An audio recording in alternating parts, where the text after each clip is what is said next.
Student, we are providing Centennial online classes as we are working from home.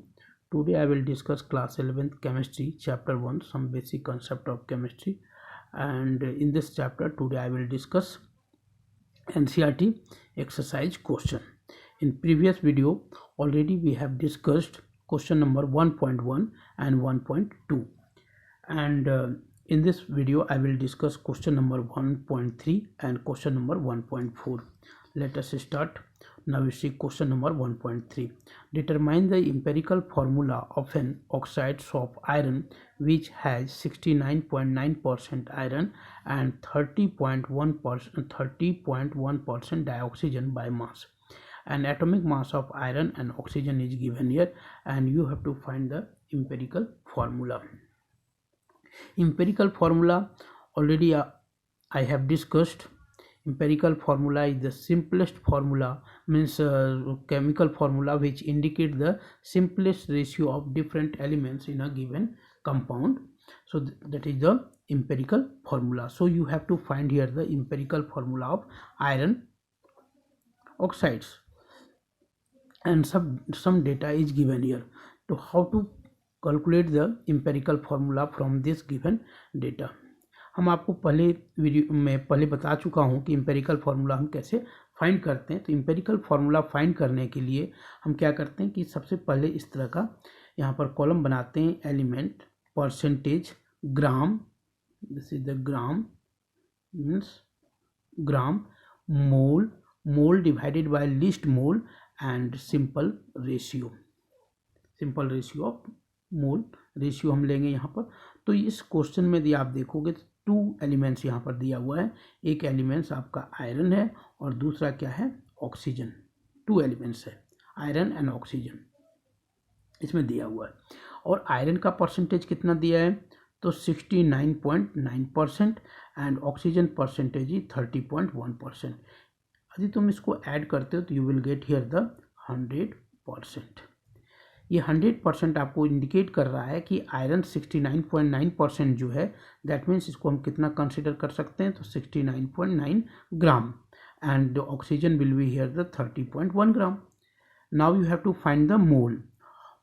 Now you see, so already you know mole formula, given mass upon molar mass. So given mass is here 69.9 and divided by molar mass. Molar mass is given here 55.85, and you can take 56 also. So if you will solve this one, you will get here 1.25, and now you have to find here the mole of oxygen, and given mass is here 30.1 and molar mass of is given here 16. This value is given here 16.00 means 16, and if you will solve, you will get here the what, you will get 1.88 mole. Now you see, इस दोनों में least value कौन है, छोटा value कौन है, तो छोटा ये है, लिस्ट वैल्यू ये है. जितना मोल गिवन होगा उसमें सबसे छोटा को निकालना है. तो यहाँ 2 ही डेटा है, 2 ही एलिमेंट्स है, तो दोनों में से मोल इसका छोटा है. तो हम क्या करेंगे, मोल डिवाइडेड बाय लिस्ट मोल, मतलब सबका मोल को लिस्ट मोल से डिवाइड करेंगे. तो यहाँ पर क्या हो जाएगा, 1.25 divided by 1.25, and you will get here 1, and this one 1.88 and divided by 1.25 because list mole is here. तो इसका वैल्यू हो जाएगा आपका 1.5. अब देखो क्या होता है, हम इसको राउंड अप करते हैं. तो राउंड अप में क्या करना पड़ता है, तो ये तो 1 है, तो इसका तो सिंपल रेशियो 1 आ जाएगा. इसमें कुछ भी आपको मतलब चेंज करना ही नहीं है. लेकिन यहाँ पर अब यदि 1.3 होता तो हम इसको 1 मान लेते. यदि ये 1.7 होता तो इसको हम 2 मानते. लेकिन प्रॉब्लम क्या आ गया कि ये कितना है, तो 1.5 है. तो 1.5 जब आ जाता है तो न तो इसको हम 2 मान सकते हैं, न इसको हम 1 मान सकते हैं. तो हम क्या करते हैं, दोनों डेटा को 2 से मल्टीप्लाई कर देते हैं, तो अब जाके इसका सिंपल रेशियो निकल के आता है. तो यहाँ भी आप 2 से मल्टीप्लाई कर दो और इसमें भी 2 से मल्टीप्लाई कर दो, तो क्या निकल के आएगा, यदि सेम नंबर से यदि किसी डेटा को मल्टीप्लाई किया जाए तो वैल्यू में कोई चेंज नहीं आता है. इसलिए हमने 2 से मल्टीप्लाई कर दिया. तो ये कितना हो गया, 2, and this value will be here the 3. So simple ratio is 2:3, and empirical formula of iron oxide will be here the empirical formula of, क्या हो जाएगा, empirical formula equal to Fe2O3. So this is the empirical formula, and you हमको question में find क्या करना था, सिर्फ empirical formula find करना था, हमने एम्पेरिकल फार्मूला को फाइंड कर दिया, यही क्या होगा, इस क्वेश्चन का आंसर होगा. अब now I will discuss here 1.4, question number 1.4. Now you see question number 1.4.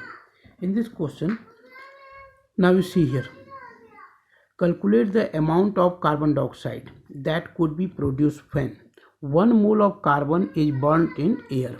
इस क्वेश्चन में क्या दिया हुआ है कि 1 मोल ऑफ कार्बन को यदि हम क्या करें, एयर में बर्न करें. तो पहले हम इसका इक्वेशन लिखेंगे. इक्वेशन क्या होगा, carbon plus oxygen, air means oxygen, it will give here the CO2. यदि अब आप इसको देखो तो ये क्वेश्चन क्या है, ऑलरेडी मीन्स इक्वेशन क्या है, ऑलरेडी ये बैलेंस है, तो इसको बैलेंस करने की ज़रूरत नहीं पड़ेगा. अब यहाँ पर हम क्या देख रहे हैं, ये 1 है, यहाँ भी कोफिशिएंट 1 है और यहाँ भी कोफिशिएंट 1 है, तो ये स्टोइचियोमेट्रिक कोफिशिएंट कहलाता है. और इस स्टोइचियोमेट्रिक कोफिशिएंट में क्या है कि ये 1 मोल, ये भी आपका 1 मोल है और ये भी 1 मोल है. 1 मोल मीन्स आपको कार्बन के कंप्लीट कंबसन के लिए, for complete combustion, this is the complete combustion reaction है. ये कंप्लीट रिएक्शन के लिए हमको क्या चाहिए कि यहाँ पर 1 mole of carbon react with 1 mole of dioxygen and it will give here the 1 mole of CO2. यदि हम यहाँ पर देखें तो कह रहा है कि 1 mole of carbon is burn in air. आपको दिया हुआ है कि एयर में, एक्सेस एयर में आपको रिएक्शन कराना है, तो कितना amount of carbon dioxide produce होगा. तो ये क्वेश्चन में क्या हो रहा है कि आपको एयर को लिमिट नहीं किया है, मतलब एक्सेस एयर दिया हुआ है, दैट मीन्स हमको कितना रिक्वायर्ड है, तो 1 mole of carbon required 1 mole of dioxygen and it will give here the 1 mole of CO2. So कितना CO2 प्रोड्यूस होगा, तो 1 mole of CO2. So mole of CO2 will be here the 1 mole and you have to find here the mass. And 1 mole of carbon dioxide का mass कितना होता है, तो mass of 1 mole of CO2, तो 1 mole of CO2 का जो मास होता है वो मोलर मास होता है. तो यदि CO2 का मोलर मास हम निकालें तो कितना हो जाएगा, 12 + 16 × 2, क्योंकि ऑक्सीजन का एटॉमिसिटी कितना है, 2 है, तो हमने मल्टीप्लाई कर दिया and you will get here the 44 gram. So this amount you will get if you will burn the 1 mole of carbon in excess air, you will get here the 44 gram of dioxygen. Now second question is here, second part of this question, 1 mole of carbon is burned in 16 gram of dioxygen. Now you see, again you have to write here the equation. This is the CO2 and this one indicate here the 1 mole, this 1 mole and this 1 मोल. अब आप देखो इसमें क्या हो रहा है, यदि हम इसका मास ले लें, 1 मोल ऑफ कार्बन मीन्स कितना, 1 मोल ऑफ कार्बन का मतलब हो गया कि आप 12 ग्राम आप ले रहे हो, और 1 मोल ऑफ डाइऑक्सीजन मीन्स कितना हो गया, 32 ग्राम. तो हम क्या पा रहे हैं कि 12 gram means 1 mole of carbon 32 gram of dioxygen से रिएक्ट करता है. मीन्स 1 मोल ऑफ कार्बन के कंप्लीट कंबसन के लिए कितना चाहिए, तो 32 ग्राम ऑफ डाइऑक्सीजन चाहिए. या आप इसको ऐसे कह सकते हो कि 32 ग्राम ऑफ डाइऑक्सीजन के लिए कितना कार्बन का जरूरत पड़ेगा, तो 1 मोल ऑफ कार्बन का जरूरत पड़ेगा. लेकिन how mass is given here 16 ग्राम. यदि 16 ग्राम होगा तो कितना मोल ऑफ कार्बन चाहिए, तो हाफ मोल ऑफ कार्बन चाहिए. Half mole of carbon he react करेगा.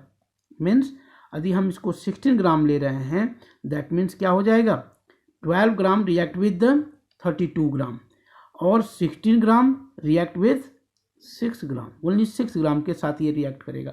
तो आप ये जानते हो कि 12 ग्राम 32 ग्राम से रिएक्ट करेगा, तो ये कितना दे देगा आपको, 44 ग्राम ऑफ CO2 आपको प्रोड्यूस करेगा। और यदि ये 16 ग्राम से रिएक्ट करेगा तो कितना प्रोड्यूस करेगा? 22 ग्राम। 22 ग्राम आंसर विल बी 22 ग्राम। आप इसको ऐसे भी देख सकते हो कि आप ये जानते हो कि 32 ग्राम जो है वो कितना ग्राम आपको दे रहा है? तो 44 ग्राम दे रहा है। तो देखो यहाँ पर क्या हो रहा है, एक्चुअली क्या है कि आपको ऑक्सीजन यहाँ लेस क्वांटिटी में दिया हुआ है, कार्बन आपको 1 मोल दिया हुआ है, मीन्स कार्बन 12 ग्राम दिया हुआ है, 12 ग्राम। तो इसमें लिमिटिंग रेजेंट कौन हो गया? लिमिटिंग रेजेंट ऑक्सीजन है। Oxygen is limiting reagent. Oxygen is limiting reagent. तो आप ये लिख सकते हो कि 32 ग्राम कितना देता है? जो लिमिटिंग रेजेंट होता है उसी के ऊपर डिपेंड होता है।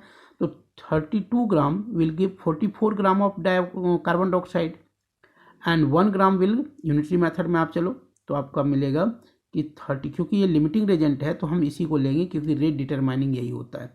तो 32 gram of oxygen will give 44 gram of CO2 and 1 gram will give here the 44 upon 32 and 16 gram will give here the 44 upon 32 into 16। यदि आप इसको कट करते हो तो आप क्या पाओगे? इसमें 2 आ जाएगा और 2 से इसको कट कर दो तो आपको क्या मिल जाएगा? 22 means 22 gram of CO2। You will get here the 22 gram of CO2. Okay, next question is given here, so try to do yourself this one. Question number 3, 2 mole of carbon is burned in 16 gram of dioxygen। इस जिस type से हमने second question को किया है इसी तरह से आप थर्ड क्वेश्चन को ट्राई कर सकते हो, और यदि कोई प्रॉब्लम हो तो आप डाउट पूछ सकते हो। Thank you.